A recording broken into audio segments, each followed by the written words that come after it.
So let's talk about this DNS. DNS stands for domain name server. So what this domain name server does is DNS server resolves domain name to IP address.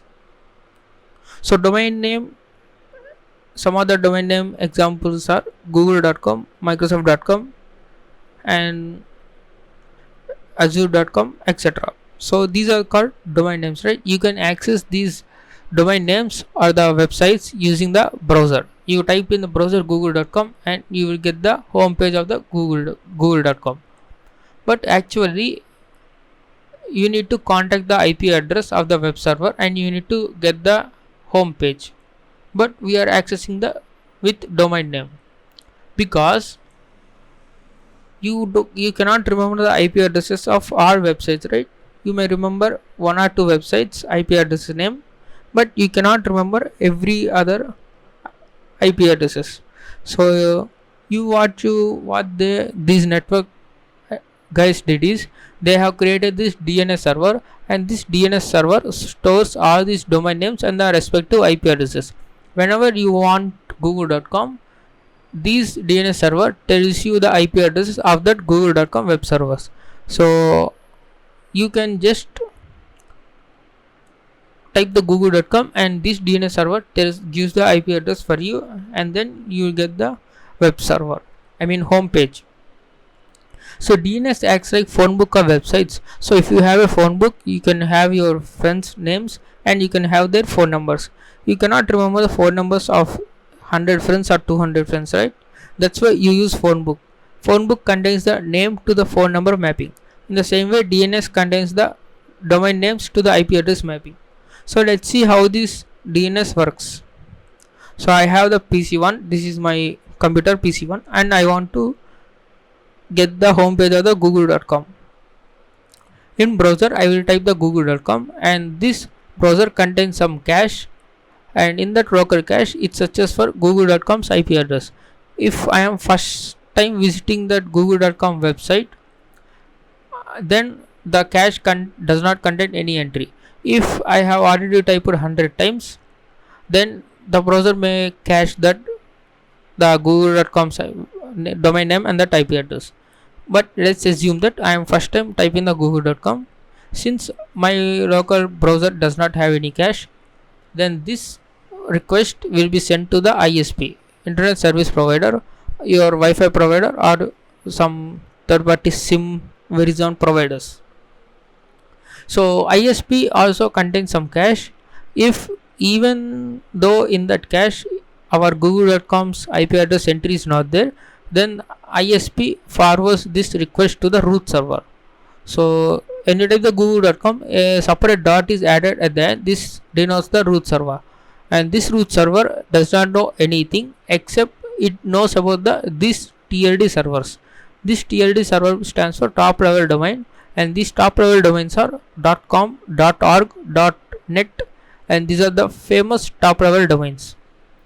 And whenever your request was sent by ISP to resolve the google.com, this root server identifies this dot, and then it will send the request to the respective TLD server.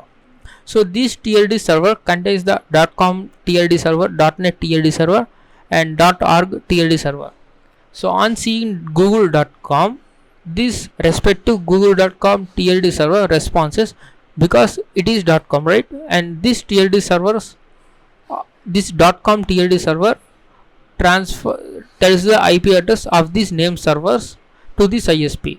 So with these IP addresses, ISP can contact these name servers. So these name servers can actually contain this Google.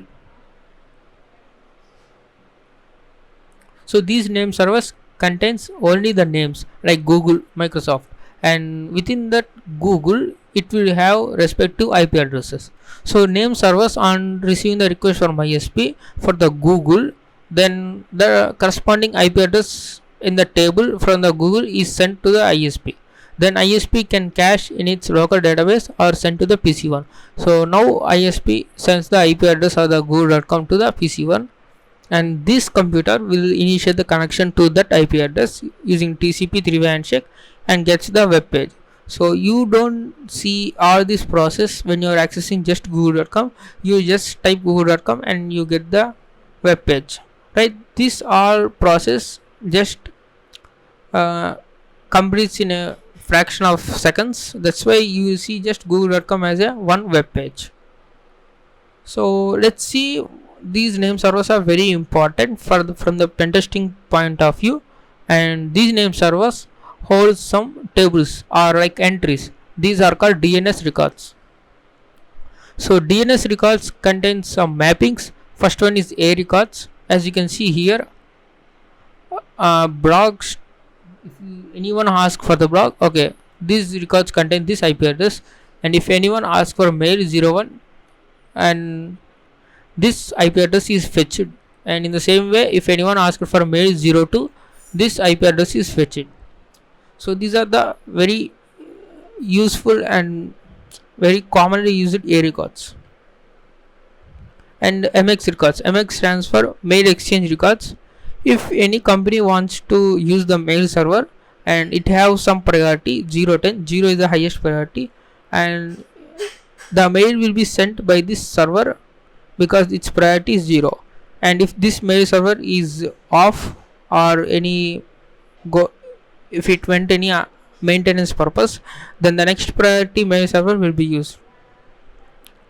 This is called CNAME record. It also stands for canonical name. Suppose you have some blog, and in that blog post, in that blog website, it is pointed by the journal. So whenever who was journal, you will give the blog.iamrobertv.com. So what this use of this canonical name is, if the IP address of this website is of this web server is constantly changing, you need to update all these records those many times. So in order to avoid that time consuming, you just points to this website, and this website points to another IP address which is constantly changing, which you do not care because you just points the journal to the blog.iamroberttv.com.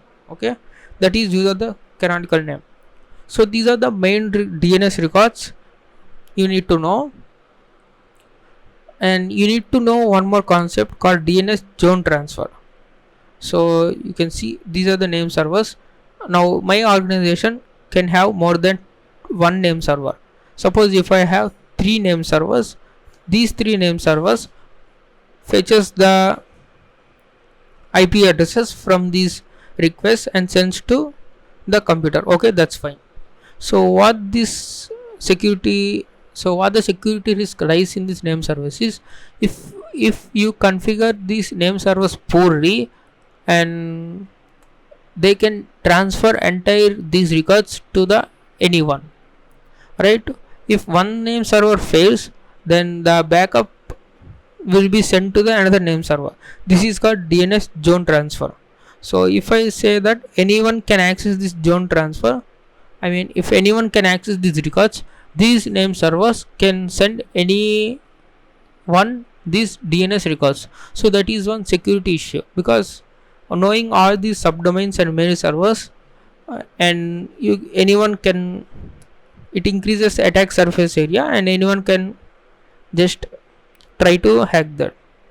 And one important thing is, if you have some testing websites here, and those testing websites are highly prone to these attacks, so that's why you need to configure these name servers to not to send their DNS records to anyone.